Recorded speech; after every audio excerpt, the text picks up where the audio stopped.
Welcome to another deep dive. Tonight, we're going to explore something, well, a little different. We've got a single source, a story about a guy named João, and a broken down car Oh. on a deserted highway, Oh, and an encounter that might just make you question the nature of coincidence. interesting. Think of it like a blog post you stumbled across online, Yeah. something with that kind of air of mystery. Is this just a story about, like, just human kindness? Mm. Or is there something more going on? It's interesting that you frame it that way because Mhm. the source itself doesn't give us a definitive answer. So it really leaves it up to us to decide. Okay, so let's set the scene. Yeah. For everyone listening, Schwam is stuck on this desolate highway, right? Imagine. The sputtering engine Yeah. finally gives out. His phone's dead.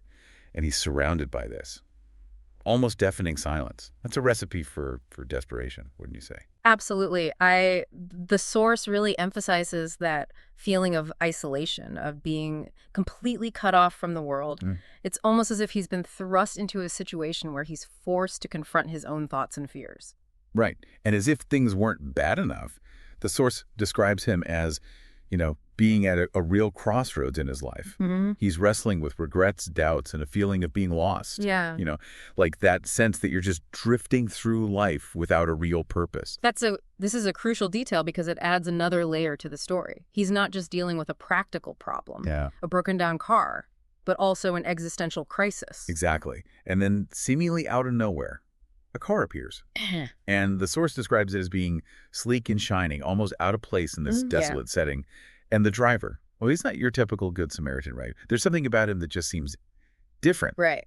different. The way this source describes the driver is really interesting. It talks about this almost otherworldly calm about him, Right. as if he's not quite bound by the same anxieties and worries that plague most people. Right. And there's this one detail that I found particularly intriguing. The source mentions this faint fragrance in a car, a scent that Joan recognizes from his childhood. It's almost like a sensory trigger, pulling him back to a simpler time. Oh, yeah. Have you ever experienced something like that? Sure. Where a smell or a sound evokes a powerful memory? Oh, absolutely. Our senses are incredibly powerful tools for memory recall. Certain scents or sounds can just transport us back to specific moments in time, often with a rush of emotions attached. Right, and that's what makes me wonder, is the source deliberately using this detail to suggest that there's something more to this encounter? Something beyond just a random act of kindness? It's certainly possible. Sensory details like this often play a key role in stories that deal with the supernatural or the unexplained.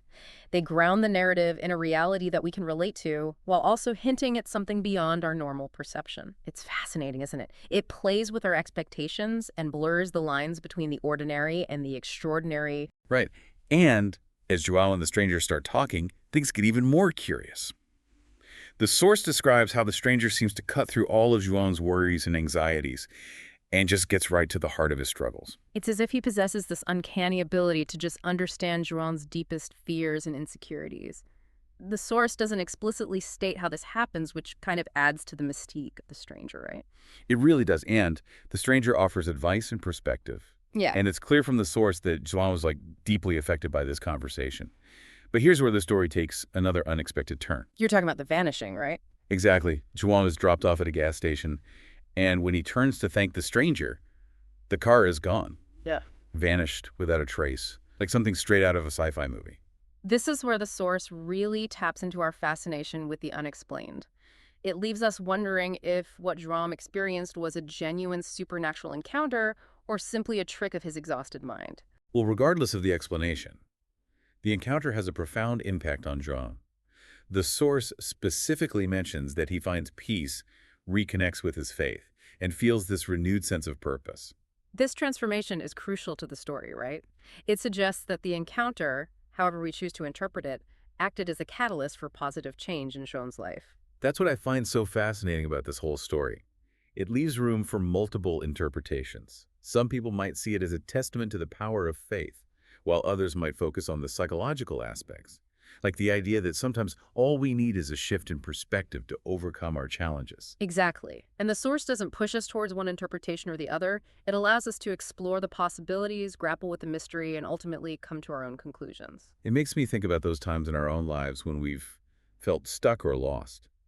Have you ever had an experience, a chance encounter, or a moment of insight that completely shifted your perspective and helped you move forward? Oh, absolutely. I think we all have those moments where something unexpected happens and it just sets us on a completely different path. It could be a conversation with a stranger, a book we read, or even a sudden realization that comes seemingly out of nowhere. And those moments often feel like more than just coincidence, don't they? It's like there's some unseen force at play nudging us in the right direction. That's a really interesting point. It speaks to that deep-seated human desire to find meaning and purpose in our lives, to believe that there's something larger at work, even if we can't fully comprehend it. So whether you believe in miracles and the power of the human spirit, or simply in the possibility of unexpected transformation, Joel's story offers a lot to ponder. It reminds us that even in the most desolate of circumstances, even when we feel lost and alone, there's always the potential for hope, for renewal, and for a connection to something greater than ourselves. What resonates most with you about this story? What parts stand out and why? For me, it's the emphasis on the transformative power of the unknown. The story doesn't shy away from the mystery. In fact, it embraces it. It suggests that sometimes the most profound experiences come from those encounters that challenge our understanding of the world. I love that. Yeah. It reminds us that it's okay to not have all the answers, to embrace the ambiguity, and to be open to the possibility that there might be forces at play that we don't fully understand, forces that might be guiding us towards something extraordinary. We've been exploring this intriguing story of João and his encounter on that desolate highway. Mm. And it's really got me thinking about some of those bigger questions, Yeah. like destiny, free will. Those concepts that we wrestle with as humans trying to make sense of the world. It is fascinating how this simple story opens up these discussions, isn't it? It's almost like the source is inviting us to consider whether our lives are just a series of random events or if there's some greater design at play. Exactly. And that's a question that philosophers and theologians have been debating for centuries, right?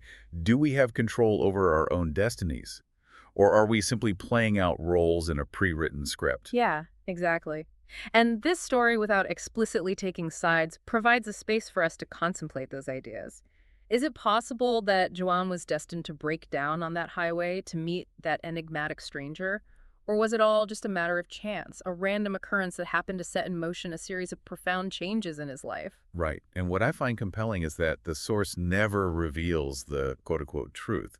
If there even is one definitive truth to uncover, it's left open to interpretation, which I think allows us as listeners to engage with the story on a more personal level. Yeah, I agree. The ambiguity is part of what makes it so thought-provoking. It allows us to bring our own beliefs and experiences to the table, and perhaps even challenge those beliefs as we consider the various possibilities. It makes you wonder, doesn't it? Yeah. What if we're all just a combination of conscious choices and unseen forces, a delicate dance between free will and a preordained path? That's a beautiful way to put it. And perhaps the lesson here is that it's not about figuring out the exact ratio, the precise balance between destiny and free will. Maybe it's more about accepting that there's a mystery to life, an element of the unknown that we'll never fully grasp. And that in that mystery, there's a certain beauty and freedom, a chance for unexpected encounters, sudden realizations, and the possibility that even in the darkest of moments, there might be something greater guiding us towards where we need to be. Yeah, I couldn't have said it better myself. This story, as brief and simple as it might seem, reminds us that the human experience is a tapestry woven with both intention and happenstance. It encourages us to be open to the unexpected, to find meaning in the mundane, and to embrace the possibility that there's more to life than meets the eye. So as we wrap up our deep dive into Joel's story, I'm left with this sense of wonder, a renewed appreciation for the intricate dance between choice and chance that shapes our journeys. And perhaps a gentle reminder to stay curious, to remain open to the possibility that there are forces at play that we don't fully comprehend, forces that might be guiding us towards something extraordinary. Thank you for joining us on this exploration. And remember, keep your eyes open for those seemingly chance encounters, those unexpected moments that could lead you to your own transformative experiences. Until next time, keep diving deep.